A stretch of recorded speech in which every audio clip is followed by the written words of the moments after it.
ظہر اور عصر کی نماز رکوع اور سجود میں کیا آہستہ پڑھنا؟ الحمد کا سورہ اس کے بعد والا سورہ اور تیسری اور چوتھی رکعت میں تسبیحات اربع، ان تین چیزوں کو چھوڑ دو،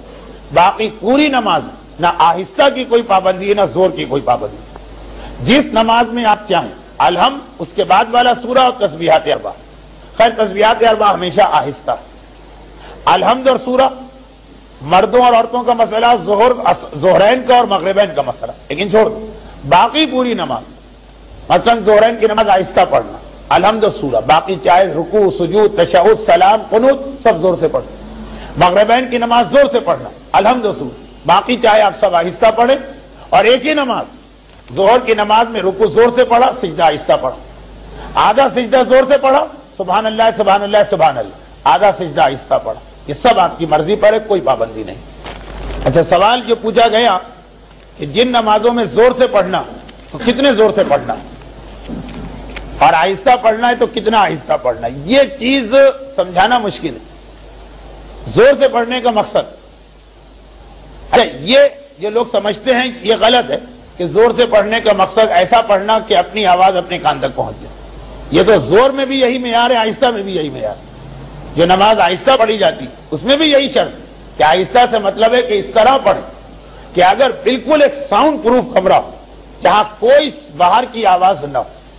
وہاں پہ اپنی آواز اپنی کان تک پہنچے۔ آہستہ میں بھی اتنا تو پڑھنا، دل ہی دل میں نہیں پڑھنا، آہستہ میں بھی زبان ہلے، الفاظ مخارج سے ادا ہو، تو آواز کان تک پہنچے، یہ آہستہ میں بھی ہے یہ زور میں بھی ہے۔ لیکن پھر دونوں میں کیا فرق ہے؟ اردو میں تو ایک لفظ ہے کہ آہستہ کا مقصد سرگوشی کرنا، زور کا مقصد آواز نکلے، عربی میں بھی لکھا ہے کہ جو آواز ہے